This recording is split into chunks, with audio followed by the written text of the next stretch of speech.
Hey guys, it's Lori. I just wanted to tell y'all what's been going on with me. A lot of people have been asking and sending prayers, and it's nice because I know our family asks for a lot of prayers, but we need them. We're so sickly. Um, First of all, I want to tell you the what happened is I have been passing out, um, just laying on the floor passing out. Nobody knows how and where and when. I just pass out. So I have to have this now by me, a walker, um, to get up and down. And I'm on um, different medicines. I'm going to Dr. Proctor, who I love. Um, he's very to the point, and that's what I needed. I needed a doctor to help me. First of all, I'm gonna go back to what happened. I passed out at a restaurant after having some shots given to me at my um, Dr. Valen's office, my endocrinologist office. She takes care of my psoriatic arthritis, which I have really bad right now. I passed out at a restaurant after seeing her, and then I got up and I passed out again. So I hit my head right here. So I got up. They got me up and they sat me in there. We filled out an accident report, all that stuff. So the next day, I was feeling really bad. So I drove myself. We had Marley here, so I drove myself to the urgent care. I told Baba I felt funny and I was going to check it out. And when I got there, my heart was pumping fast, fast, fast, fast, fast.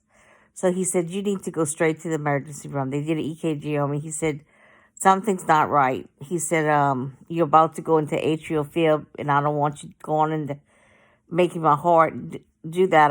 It was a high heart rate. So stupid me drove myself to the hospital. I know, it's like crazy, but I did. And when I got there, they admitted me right away, and Dr. Galata was on call, and he came in and he said, we're going to keep you overnight for observation, to find out why you're passing out like that, and to see something is wrong with your heart, we thinking. So they did every test known to man to my heart, and it was not my heart. I stayed 6 days there, 6 days, yeah. And come to find out, I had full-blown shingles from my breast area on the right side all the way on the back. And Bubba's the one found it when he was putting my creams for my other problems I have. And he found it. And they sent a doctor on a camera during the night to check on me. And he's the one diagnosed me with, he said that is shingles. And that is why I was in excruciating pain. The pain was radiating from underneath. It was like I was having a heart attack all the time. It was so painful. And they did every test and they couldn't find nothing wrong with my heart until they found out how shingles. So I stayed 6 days in this pain. Well, 5 days. Yeah, 4 days or 5 days in this pain. I had every test done. They didn't know what was wrong with me. So that's when it broke out into shingles. And it was bad. It was a bad case. And I mean, it would hurt so bad. I don't wish that on nobody. I didn't ever know pain until I felt that. You think childbirth is bad? No. This was worse. It wasn't stopping. And they were giving me a morphine every so many hours, and it wasn't helping me because they thought it was my heart, and it wasn't my heart. It was the shingles. So he ordered to increase the medications, and I could have a breakthrough every 2 hours. I could have something for pain. And I had to go into strict isolation. Nobody could come see me. Nobody could call. I mean, they could call, but nobody could come see me. We couldn't FaceTime because it don't work in the hospital that well. Um, so they sent me home, and I came home, and the next 2 days, I can't remember, next 3 days. Yeah, it was after that. I saw Doctor. I'm sorry if it's shaky. I'm nervous about everything, but I've seen Doctor Proctor, and he knew my whole chart by the time I got there. He knew everything that was going on, and he said, "I'm gonna help you figure out." Well, when before I get in the office, my keys fell out in the car. My sister brought me, and my keys fell out, and she went down to find it, and I went down with her. And when I stood up, I passed out again outside of the doctor's office. Hit my head, hit my glass. My glass got the big scratch. Um, it was awful. I had to get in a wheelchair. They had to come get me and all that. I just pass out. They don't know what's causing it. So Dr. Proctor said that he thinks it's he thought it was my sleeping medicine that I'm on, making my heart drop all of a sudden, and that he's going to do a CAT scan of the brain just to make sure I don't have a bleed or anything like that from falling. And he took me off a lot of my medicines, and he put me on other medicines for high blood pressure. He's going to try to put my blood pressure up. My blood pressure is too low. So the hardest part of all this is I'm in isolation at home. Hillary is due any day for this baby, and I cannot be around her. I cried many tears about that. I cannot see Marley. Said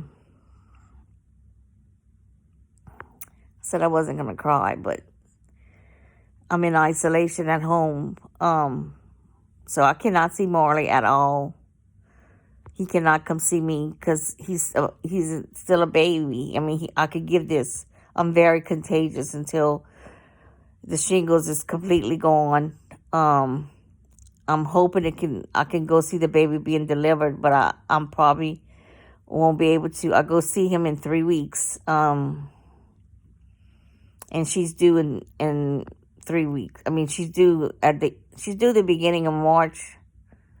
But I'm just hoping she holds out till then, because I can't believe I would have to miss the birth of her baby. It just, I just can't believe that, that. Anyhow, I'm not going to say what I would think, it's being punished, but I can't say that. But, so anyhow, I could use some prayers. And think about me, because like I said, I'm in isolation, and I just want to make this to show everybody, I'm still here, but it's hard, and my psoriatic arthritis is taking control over my body because my body's so immune deficient right now, and my whole body is like full of sores, and it's just horrible. And so I'm praying I get well. Bubba still works at night. I stay up pretty much in here. I do go to bed, using the walker. I'm not ashamed to say that I think I was addicted to the Ambien. I think it's a mind game. They give you these drugs, and you don't know what, I've been taking this forever at night, and you don't know what it does to your body. You don't know what's going on until you have episodes like me. And so if you're on Ambien or any kind of drug like that, please look into it. It's not worth what I'm going through right now. Yeah. So that's where I'm at. So I could use some prayers and everything, but I just want to say thank you for the ones that do send prayers to me because it helps me every day. The only bad part of this process I'm going through is one of the medicines is going to make me swell more than I'm swollen now.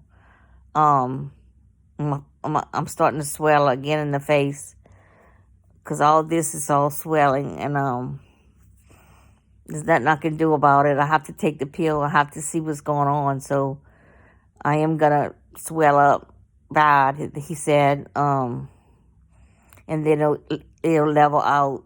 And like in 3 weeks, when he sees me, he's gonna see how I'm doing, and we'll go from there. What's gonna be next? But like I said, I am gonna take a CAT scan on my brain, an MRI. No, it's an MRI, I think, of the brain to see. He wants to rule that out. Make sure nothing's wrong in there, and that I didn't knock myself silly because I fell twice just right in the middle right here. But anyhow, all right. Thank y'all. I'm gonna see y'all later. I might give y'all an update every week. Bye.